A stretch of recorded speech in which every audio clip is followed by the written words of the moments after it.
진경으로 신앙 고백하겠습니다. 나는 전능하신 아버지 하나님 천지의 창조주를 믿습니다. 나는 그의 유일하신 아들 우리 주 예수 그리스도를 믿습니다.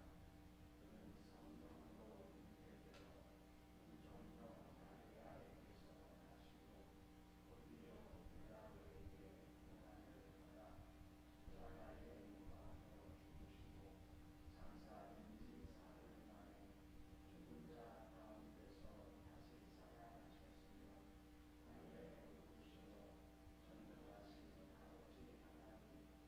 하나님 우편에 앉아 계시다가 어디로부터 살아있는 자와 죽은 자를 심판하러 오십니다. 나는 성령을 믿으며 거룩한 공교회와 성도의 교제와 죄를 용서받는 것과 몸의 부활과 영생을 믿습니다. 아멘. 찬송가 314장 찬양하겠습니다.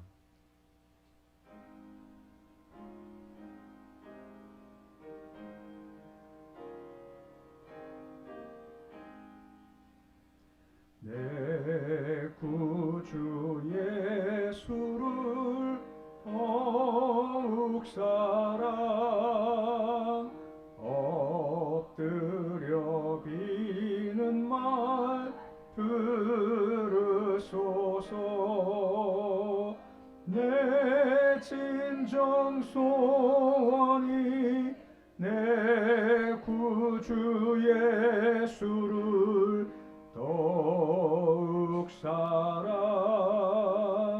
더욱 사랑 이전엔 세상 낙 기뻤어도 지금 내 기쁨은 오직 예수. 다만 내비는 말 내 구주 예수를 더욱 사랑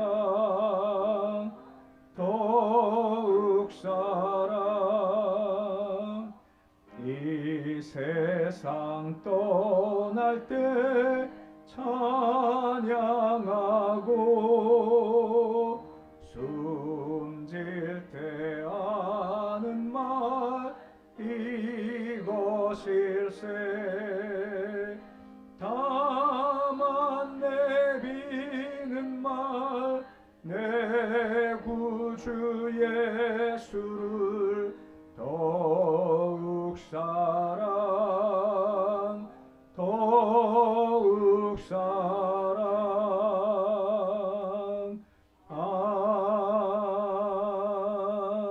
아멘. 325장 찬양하겠습니다.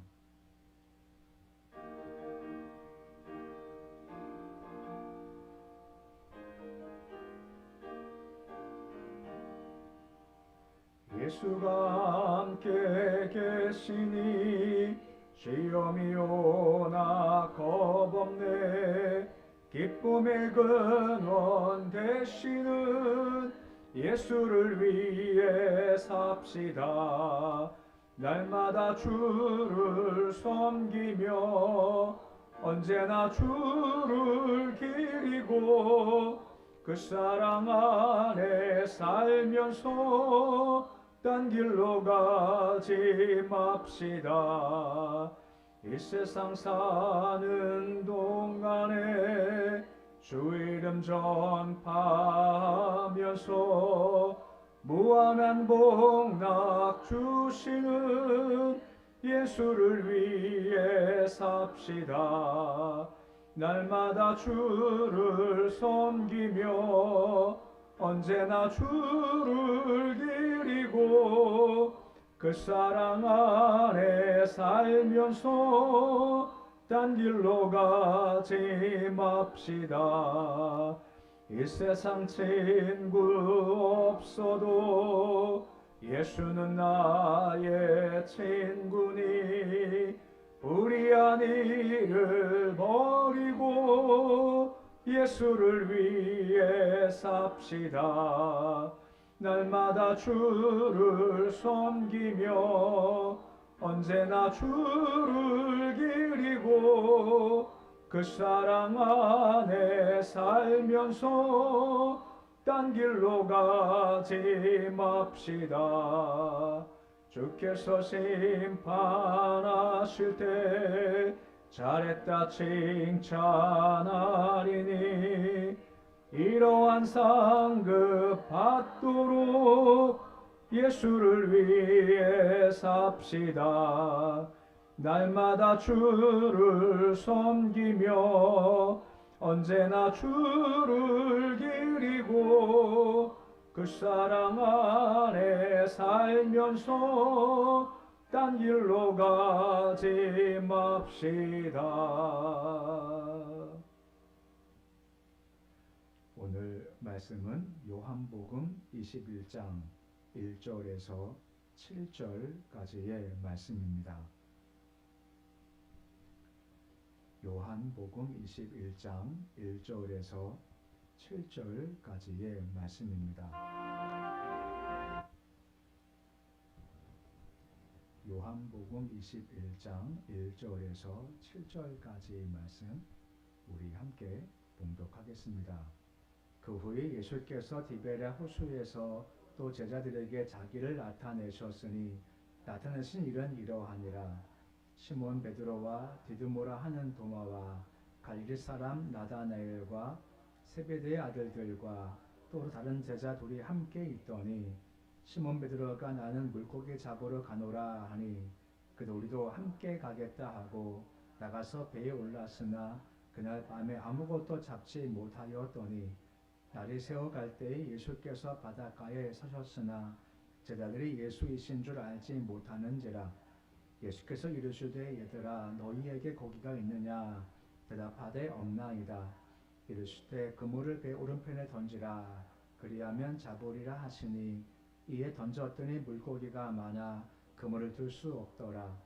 예수께 사랑하시는 그 제자가 베드로에게 이르되 주님이시라 하니 시몬 베드로가 벗고 있다가 주님이라 하는 말을 듣고 겉옷을 두른 후에 바다로 뛰어내리더라. 아멘. 우리가 어제 31절, 20장 31절 말씀을 보았지만 사도 요한이 요한복음 기록한 목적이 뭐냐? 예수가 하나님의 아들이고 그를 쓰실 믿고 너희가 구원받게 하기 위함이다 라고 기록 목적을 이제 밝혔죠. 책이 일단 일단락된 건데 거기서 끝나지 않고 하나의 이야기가 더 이어지고 있습니다. 오늘의 이야기가 시작되고 있는데 1절 말씀 보시면 다음과 같이 이야기가 시작되고 있습니다. 본문 1절의 말씀인데 1절 말씀 같이 함께도 1절 말씀 같이 함께도 읽어보시겠습니다. 그 후에 예수께서 디베랴 호수에서 또 제자들에게 나타내셨으니 나타나신 일은 이러하니라 라고 하죠. 그 후에 라고 말씀이 시작되고 있습니다. 예수께서 자신의 부활 모습을 또 한 번 제자에게 보여주신 그 이후의 이야기입니다. 디베랴 호수라고 나오죠. 디베랴 호수라는 것은 우리가 예상하듯이 갈릴리를 가리키는 겁니다. 성경 보면 갈릴리의 이름이 참 많이 나옵니다. 구약은 주로 얘기 나올 때 긴네렛이라고 나오고 신약은 게네사렛 또 우리가 지금 가장 익숙한 갈릴리란 말 나오고 오늘 말씀 나왔던 디베랴라고도 나옵니다. 다 같은 건데 그냥 차이가 뭐냐면 헤롯 안디바란 사람이 갈릴리 호수 서원에다가 도시를 하나 건축을 합니다. 세웁니다. 당시 로마 황제가 티베리우스거든요. 그러니까 티베리우스 왕의 명예를 좀 높이기 위해서 그곳 이름을 디베랴라고 불러서 그때부터 그곳을 디베랴 호수다라고 불리는 겁니다. 성경에서 보면 뭐 긴네렛, 게네사렛, 갈릴리, 디베랴 다 같은 걸 지칭하고 있다라고 하는 것입니다. 보시면 거기서 자기를 나타내셨다라고 말씀을 해주고 있습니다.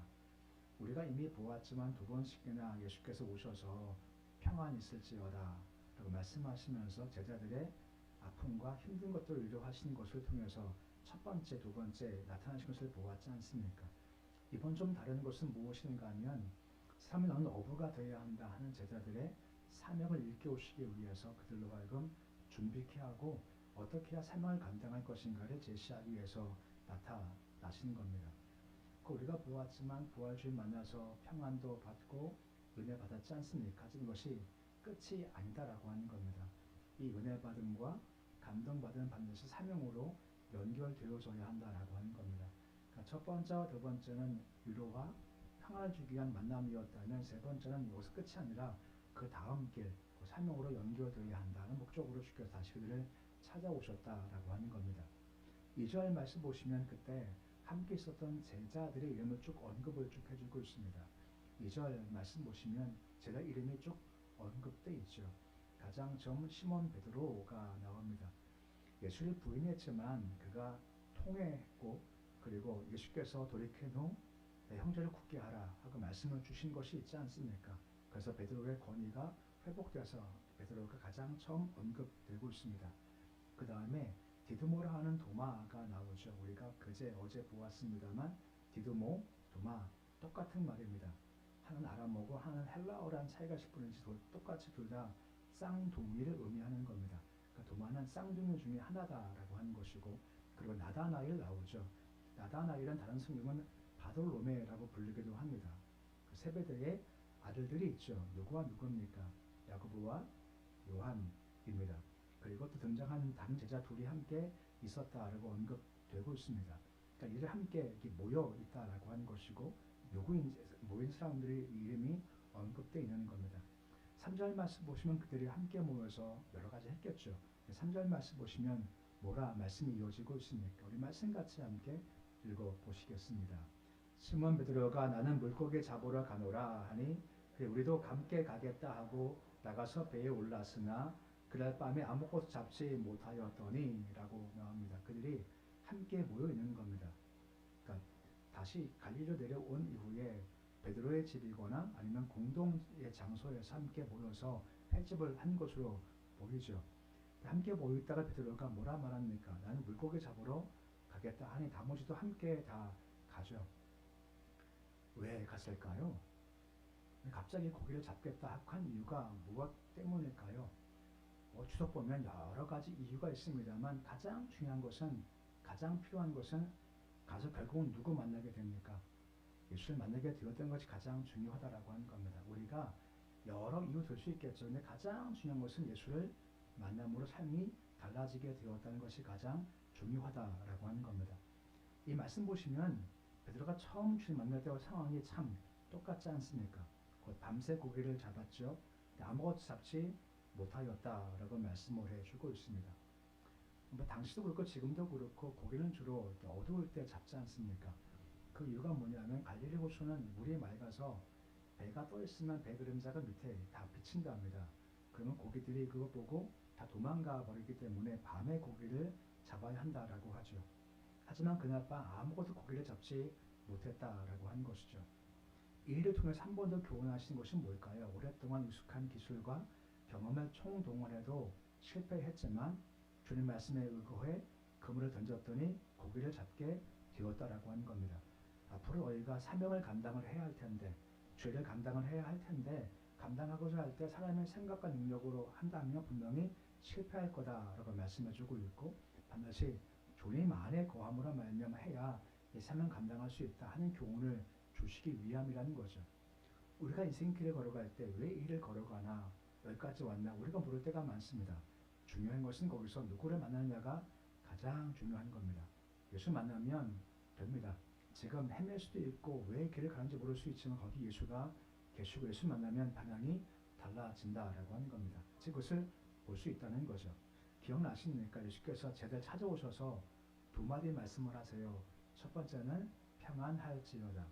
두 번째는 숨을 내쉬시면서 뭐라 말씀하십니까?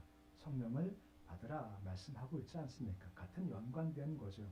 평안의 은혜 입은 다음에 사명을 감당을 했을 텐데 사명은 결코 힘과 능력을 할 수가 없다라고 말씀하시지 않습니까? 수르바벨한테도 말입니다.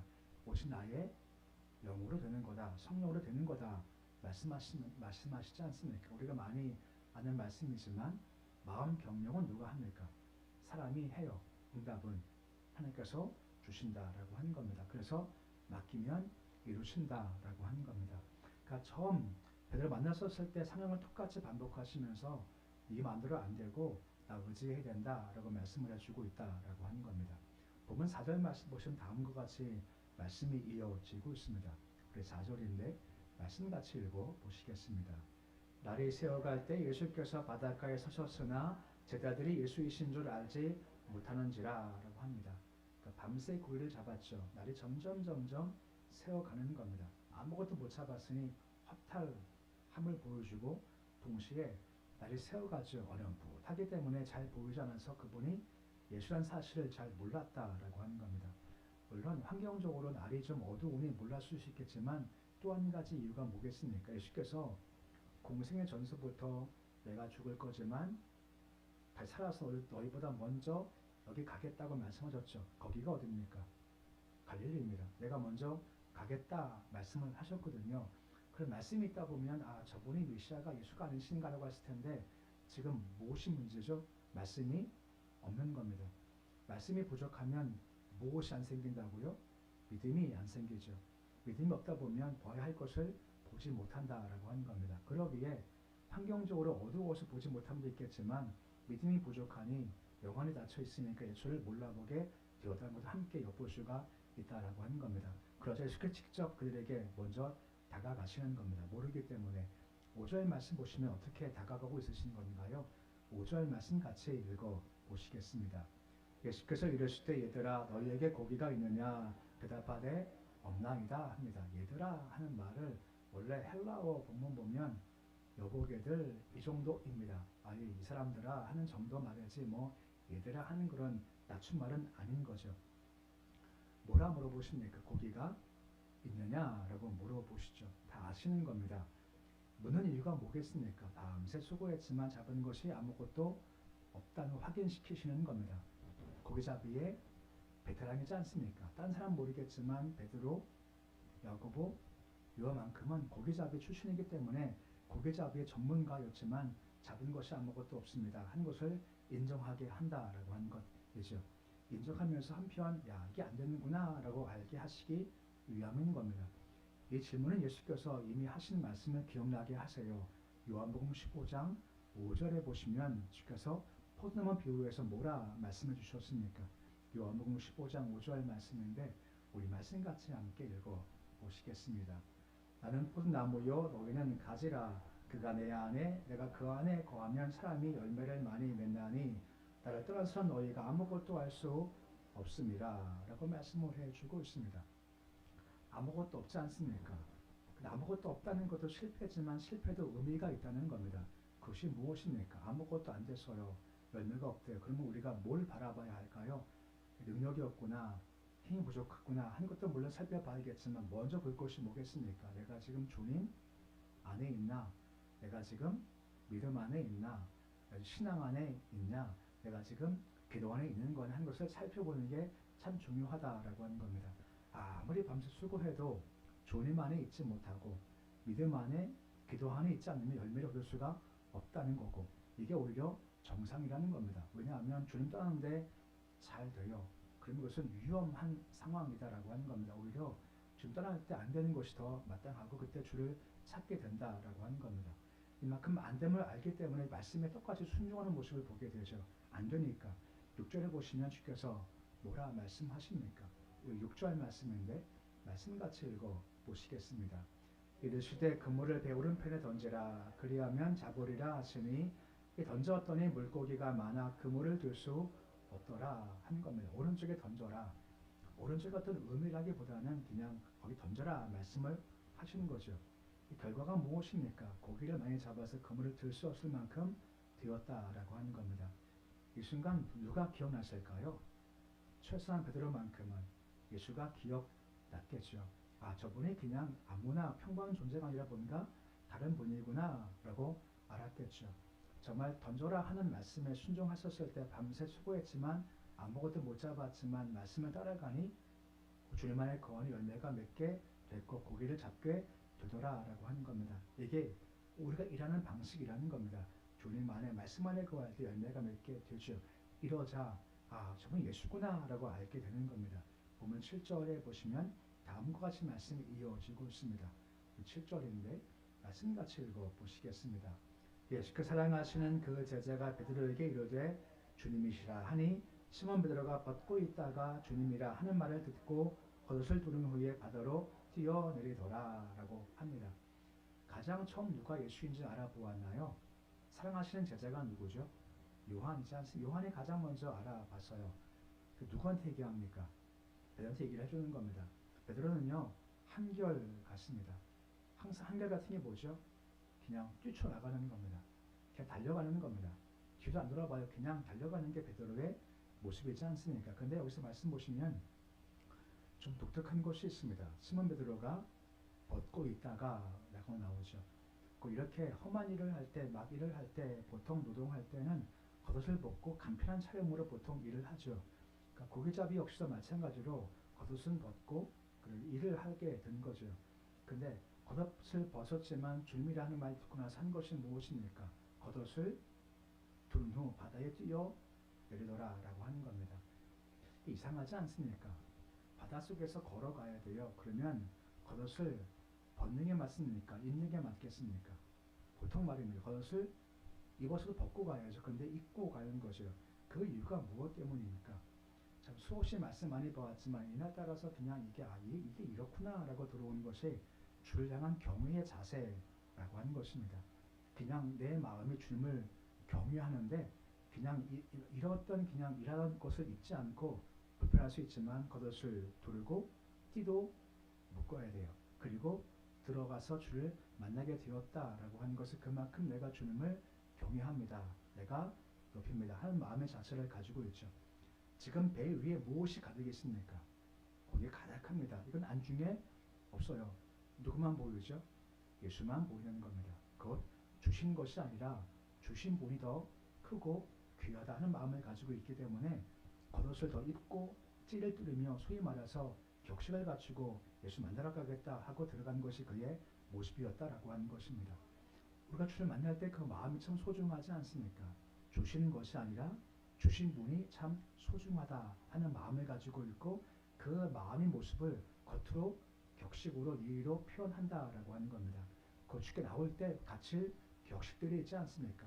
편한 게 물론 좋을 수 있겠지만 그때는 어쩔 수 없이 나올 수 있겠지만 할 수 있으면 가장 최상의 모습으로 가장 격식을 차는 모습으로 내 마음이 이렇습니다 한 것을 보일 수가 있다라고 하는 것이고 그래서 지금 그런 모습을 지금 보이고 있다라고 하는 겁니다. 오늘 말씀은 이렇게 정리해 볼 수가 있습니다. 은혜 받죠. 감동 받죠. 끝이 아니라는 겁니다. 사명으로 연결되는 것이 참 중요하다라고 하는 겁니다. 처음 만나서 내가 부활했으니까 평안해라 위로하시지만 끝이 아니지 않습니까? 그 다음 사명으로 건너가야죠. 고기를 잡아올리듯 사람을 낚아 올려야 않느냐 하고 사명을 주신다라고 하는 겁니다. 근데 사명 주실 때 뭐라 말씀하십니까? 밤새 네 힘 해봐야 소용이 없다는 겁니다. 오직 주님 안에 말씀 안에 순종 안에 기도 안에 거할 때 열매가 맺게 되니 항상 내 안에 있어야 한다 말씀하고 있죠. 또 한 가지가 무엇입니까? 작은 것이 많지만 작은 것은 관심이 두 번째입니다. 주심을 더욱더 소중한 겁니다. 주식이 많지만 난 주님이 가장 소중합니다 하는 마음을 가지고 있고 그 마음을 가지고 있으니 뛰어들었고 더군다나 주님의 시기에 주님 제가 예의를 갖출 겁니다. 격식을 내가 갖출 겁니다. 그냥 아무렇게나 가지 않을 것이고 내가 최선을 다해서를 준비할 겁니다. 해서 겉옷도 입고 띠를 두르면서 들어갔다 하는 겁니다. 우리도 마찬가지죠. 쉽게 나갈 때 이 마음이 가장 소중하죠. 주님이 가장 소중하죠. 주신 것이 아닙니다. 주님 가장 사랑합니다 하는 마음과 함께 할 수 있으면 최상의 예의와 격식을 갖추는 것이 필요하다라고 하는 겁니다. 말씀을 기억하시면서 항상 주님 안에 거하시고 기도 안에 머무시고 말씀 안에 거셔서 수고해서 잡은 열매가 많으시고 잡은 거 바라볼 때마다 주신 것도 소중하지만 주님이 더욱더 소중합니다. 나 주님만 사랑합니다 하는 마음을 쉽게 다가가실 때 할 수 있으면 격식을 다하고 예의를 갖춰서 주 앞에 나가는 모습이 되실 수 있으시기를 우리 주 이름으로 축원해 드립니다. 기도하겠습니다. 아버지 하나님, 제자들 밤새 수고하지만 잡은 것이 없습니다. 하지만 주께서 오셔서 말씀하시니 주님 안에 거하고 말씀 안에 거하니 잡은 것이 많게 되었다라고 나옵니다. 그러게 우리가 항상 살펴볼 것은 내가 지금 주님 안에 있나, 기도 안에 있나, 순종 안에 있나 하는 겁니다. 아무리 애쓰고 수고하고 힘을 다해도 주님 안에 없으면 열매를 거둬도 결국은 썩은 열매일 뿐입니다. 하지만 주님 안에 거하고 말씀 안에 거할 때 열매가 참 풍성하고 열매가 아름답게 됩니다. 항상 우리가 주님 안에 거하고 말씀 안에 거하기에 힘을 다하게 하시고 주께서 기뻐하시를 풍성한 열매를 맺는 삶 살도록 주님 도와주시옵소서. 그리고 우리가 뭔가 얻고 거뒀었을 때 아버지 주신 분이 계심을 항상 인정하기 원합니다. 주신 분이 계시기에 우리가 얻을 수 있는 겁니다. 된 것은 되게 하신 분이 계시기에 되어진 겁니다. 그러게 항상 우리가 주신 것이 아니라 주신 분을 베드로와 같이 기억하며 첫 번째 주를 바라보고 주께 나가서 경외하는 마음으로 경배하는 모습이 되어지길 소망합니다. 주께 나갈 때 우리 마음 중심이 주를 사랑합니다 하는 고백이 있게 하시고 사랑하는 그 마음이 밖에 격식으로 표현되어서 아무렇게나 주님 앞에 나가는 것이 아니라 할 수 있을 만큼 최선을 다해 예를 갖추며 주 앞에 무릎 꿇을 수 있도록 도와주시옵소서. 아버지 오늘 새벽을 열어주시면 참 감사를 드립니다. 주여 새벽마다 우리가 주를 배웁기 원합니다. 새벽에 주를 만남으로 찬송 예배 드림으로 새 아침을 열 때마다 항상 우리의 앞일이 오늘이 절망과 어둠이 아니라 빛으로 오시는 주 앞에 함께 걸어가며 말미암아 희망과 소망을 쏘갈 수 있는 하루 삶 살도록 주님 도와주옵소서. 오늘도 말씀으로 엽니다. 기도로 엽니다. 찬송을 열고 주와 함께 하루도 열게 되었사오니 주께서 함께 동행해 주시옵시고 함께 계신 주와 함께 걸어가기에 무엇이 온다는 그 염려, 걱정, 두려움보다 어떻게 해결하시고 도우실까, 어떻게 응답하실까 하는 기대의 마음으로 하루를 힘차게 걸어갈 수 있도록 도와주옵소서. 어려운 건 많습니다. 힘든 것도 많습니다. 마음 고민도 많습니다. 아무리 머리를 써도 내가 할 수 있는 것들이 많습니다. 맡기라 말씀하십니다. 내가 이루겠다 말씀하시오니 새벽에 주께 다 맡기게 하시고 이루신 손길을 경험하며 간증으로 고백될 수 있도록 도와주옵소서. 교회에 함께와 성령 충만한 교회가 되길 소망하며 말씀과 같이 고개를 잡아 올리듯 사람을 낚는 교회 될 수 있도록 주여 도와주시고 새로 오신 분들 아버지 연락하고 함께 만나면서 한 생명 건질 수 있도록 주여 도와주시옵소서. 자녀들 견고히 잘 붙잡아 주시길 소망합니다. 우리 아이들 아버지 은혜 받기 원합니다. 예수 만나기 원합니다. 우리 아이들이 각자의 길을 걸어갈 텐데 왜 그 길을 걸어가는지 모를 수도 있지만 가장 중요한 것은 그 길에서 예수 만나는 겁니다. 예수님 만나게 하시고 예수 만나서 만난 길이면 더 힘차게 걷게 해 주시옵시고 아니면 주께서 방향을 바꾸셔서 더 맞는 길, 옳은 길로 길을 갈 수 있도록 주께서 인도하여 주시고 그래서 우리 아이들이 시간과 힘과 노력과 열정들을 낭비하지 않고 주님 바른 길 잘 가도록 도와주시옵소서. 예배 드리며 전봉로 권사님 감사 헌금 드립니다. 함소영 권사님 은혜 감사 헌금 드립니다. 손길 주님 복을 도와주시옵소서. 주 온전히 바라볼 때 주실 분이 주님이시게 드린 예물이고 주신 것이 주가 주셨기에 감사합니다. 감사하면서 또한 주실 것을 바라보니 믿음 보시고 마음 그 그릇 보시고 더 귀한 것 풍성한 것 그 마음의 그릇에 삶의 기업 위에 가정 위에 함께하여 주시옵소서. 오늘 주님 하루가 시작되었습니다. 주 안고는 행복한 날이 되어지길 소원합니다. 여전히 상대방의 우겨쌈을 당할지라도 쌓이지 않게 하시고 무엇이 온다 하는데 오늘도 찬송하며 기도하며 감사는 복된을 될 수 있도록 도와주시옵소서. 예수님의 이름으로 기도드립니다. 아멘. 하늘에 계신 우리 아버지 이름을 거룩하게 하시며 아버지 나라가 오게 하시며 아버지의 뜻이 하늘에서와 같이 땅에서도 이루어지게 하소서. 오늘 우리에게 일용할 양식을 주시고 우리가 우리에게 잘못한 사람을 용서하여 준 것 같이 우리 죄를 용서하여 주시고 우리 시험에 빠지지 않게 하시고 악에서 구하소서. 나라와 권능과 영광이 영원히 아버지의 것입니다. 아멘.